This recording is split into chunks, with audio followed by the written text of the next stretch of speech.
네, 알파 플러스 시작하겠습니다. 성공적인 투자를 찾는 그 알파를 찾는 시간입니다. 오늘도 메리츠 증권의 여의도 금융센터 이기택 이사와 함께 하겠습니다. 네, 어서 오세요. 예, 안녕하십니까. 네.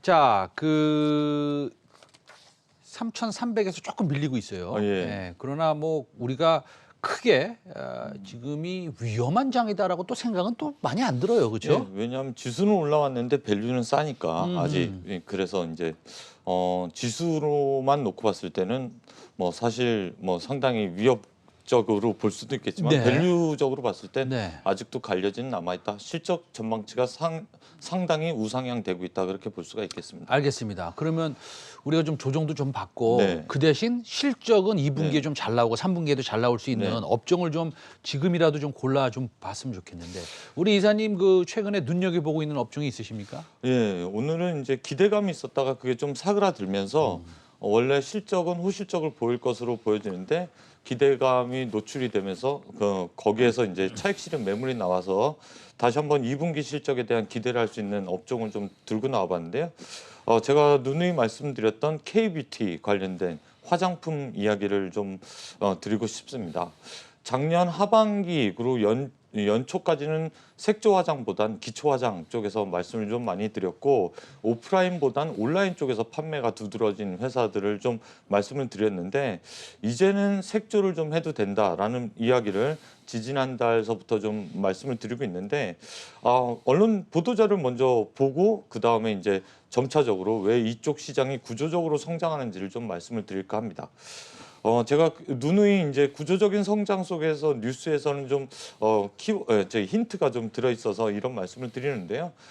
코로나 외출 자제에도 화장품 수출은 늘었다라는 보도 자료고, 그다음에 마스크 벗은 중국인 3명 중에 1명은 국내 화장품, 국내산 화장품이 아니라 국내에서 만든 화장품, 그러니까 국산 브랜드죠. 이 화장품을 쓴다는 얘기고, 그리고 중국 온라인 최대 쇼핑 행사에서 한국 화장품이 불티나게 팔렸다라는 내용입니다.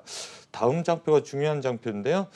중국의 이제 1인당 색조 화장품 구매 추이입니다. 이게 왜 중요하냐면 아직도 소비 지출 여력이 남아 있느냐. 그러니까 1인당 GDP가 올라가면 색조 화장품 구매 여력이 되어 있느냐를 놓고 봤을 때 한국과 미국과 일본까지 따라오려면 아직 2배 이상의 성장이 있어야 되고요. 일선 도시일 때의 말씀입니다. 그런데 중국 전체로 놓고 봤을 때는 5배에서 6배 정도 아직 성장의 큰 틀이 마련되어 있다, 그렇게 볼 수가 있겠습니다. 그 색조 화장품 네. 이사님 제가 그 화장품 관련돼서 굉장히 좀 공부를 많이 했거든요. 예전에. 네. 화장품 좋아합니다. 네, 근데 그렇습니다. 이제 화장품 2가지 있지 않습니까? 네. 하나는 기초 화장품이 네. 있고요. 그다음에 색깔을 칠하는 색조 네. 화장품이 있습니다. 근데 색조 화장품은 사실 우리나라의 화장품 회사들이 네. 그렇게 많지가 않아요. 맞습니다. 예, 네. 기초 화장품은 상당히 세계적으로 유명한데 맞습니다. 예. 색조 화장품은 그렇게 뭐 떠오르는 회사는 없어요. 네, 근데 그렇습니다. 색조 화장품을 잘 하는 해외에서 좀 유명한 화장품 회사가 있습니까? 이제 뭐 저기 SK2를 만드는 네네. 시세이도 같은 데도 색조를 잘 만들고요. 그게 일본 회사죠. 예, 일본 네. 회사인데 네. 그게 이제 전이가 좀 되는 거죠. 일본에서 우리나라로 왔는데 우리나라 요즘에 보시면 외국 드라마를 좀 보시는지 모르겠는데 중국 드라마나 네네.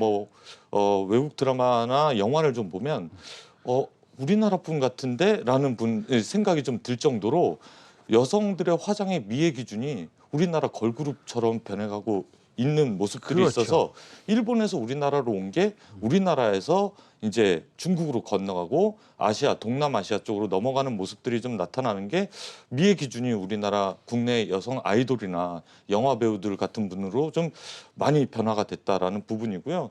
예전엔 뉴스를 좀 찾아보시면 성형외과, 피부과 관광도 많이 들어왔어요. 국내로. 그렇죠. 네. 그러니까 그 정도로 미의 기준이 상당히 많이 변화됐고 거기에서 우리나라 색조 화장품 그리고 기초 화장품 업체들이 수익을 내는 기초가 튼튼하게 다져졌다, 그렇게 볼 수가 있겠습니다. 원래 이제 우리나라 화장품 굉장히 잘 팔리는 거 알고 있습니다. 근데 이제 중국도 사실은 과거와 같지만은 않아요. 네. 예, 수준이 조금 높아져서 뭐 라메르라든지 에스티로라든지 네. 아니면 로레알이라든지 샤넬이라든지 뭐 아니면은 그 색조 화장품에 조금 일제 좋은 거, 네, 뭐 그렇죠. 나스라든지 이런 네. 것들 많이 씁니다.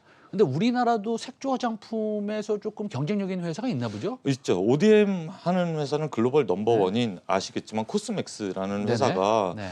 중국에서 온라인 쪽에서는 상당히 이제 판매를 많이 하니까 제품을 대려 제한합니다. 그쪽 온라인 판매상들은 사실 공장을 갖고 있을 수가 없잖아요. 네네. R&D 할 여력도 안 되고. 그러니까 자기 브랜드를 입혀서 그 브랜드를 판매만 하고 싶은 왕홍들이라고 하는 분들이 활동이 활발하거든요. 그래서 그분들한테 OEM, ODM 매출을 잘하고 있는 코스맥스라는 회사가 있고 네네. 한국콜마라는 회사가 있습니다. 그런데 자체 브랜드를 갖고 있는 회사가 있어서 오늘 그 회사를 좀 소개시키고자 그러니까 합니다. 코스맥스하고 이런 회사들은 사실은 원료를 좀 납품하고 하는 회사잖아요. 그렇죠, 그렇습니다. 예. 상당히 펀더멘털 괜찮은 회사들 아닙니까? 맞습니다. 근데 색조에 조금 뭐 집중하고 네. 색조에 좀 그 전문성을 가지고 있는 경쟁력을 가지고 있는 회사가 있나 보죠? 예, 있습니다. 어떤 회사입니까? 예, 오늘 말씀드릴 회사는 클리오라는 회사입니다. 클리오. 예, 클리오라는 회사는 아시는 분들은 아시겠지만 브랜드가 클리오, 페리페라 그리고 스킨케어 쪽에서는 구달이라는 브랜드를 갖고 있고요. 헤어하고 바디 쪽에서는 힐링버드라는 브랜드를 좀 갖고 있는데 이 클리오가 80%가 색조에서 나옵니다. 그런데 코로나 이전서부터 오프라인 매장은 사실 기대할 게 크지 않았습니다. 인건비라든가 매장 비용 그런 것들이 많이 나가기 때문에 구조조정을 필수적으로 했어야 됐습니다. 그래서 작년에 마침 전염병이 돌면서 구조조정의 속도가 가파라졌다라는 네네. 게 첫 번째 투자 포인트입니다. 그러니까 오프라인 매장 반 이상을 줄였습니다. 그리고 온라인 쪽에서 성공을 좀 보여주고 있는데요. 제가 장표를 하나 아까 중국에 주목하자라고 말씀을 드렸던 장표인데요. 이게 중국 성장률입니다. 19년도까지 나타나는 성장률인데 이게 속도가 점점 더 가파라집니다. 왜 그러냐 하면 아까 전체 GDP가 올라가고 화장품에 대한 소비 지출이 늘어나면 결국에는 어떤 리포트를 보면 2025년까지 지금서부터 42.6%, 근 50%에 가까운 성장을 할 것으로 보여지기 때문에 앞으로 중국의 성장에 구조적인 성장에 눈여겨보자라는 말씀을 드리겠고요. 두 번째로는 최근에 들었던 클리오의 4분기 실적 추정입니다. 중국 매출 비중이 9.9%, 한국이 68.4%인데 그 다음 장표가 중요합니다. 중국이 16.5%, 1분기 만에 매출 비중이 16.5%, 그리고 한국 비중이 53%로 줄어듭니다. 이런 장표를 비교해서 봤을 때 중국 매출 비중이 점차적으로 클리오가 시장 지배력이 MS가 늘어난다. 그렇게 볼 수가 있겠습니다. 그 클리오가 앞으로 요즘 어려운 질문이긴 한데 네네. 클리오가 앞으로 그 색조 화장이 아무래도 마스크를 벗으니까 이제 하게 되겠죠. 네네네. 예, 그것까지는 제가 알겠습니다. 네네. 근데 그 클리오가 이런 수만 개의 브랜드 사이에서 네. 경쟁을 해서 네. 지금 앞으로 좋은 실적을 내겠다, 경쟁에서 이기겠다라는 네. 뭐 포인트가 있을까요? 그래서 최근에 네네. 모델 발탁을 좀 새로 했습니다. 그래서 중요한 포인트죠. 네, 네. 광고 매출 모델들을 여성 모델과 남성 모델을 바꿨거든요.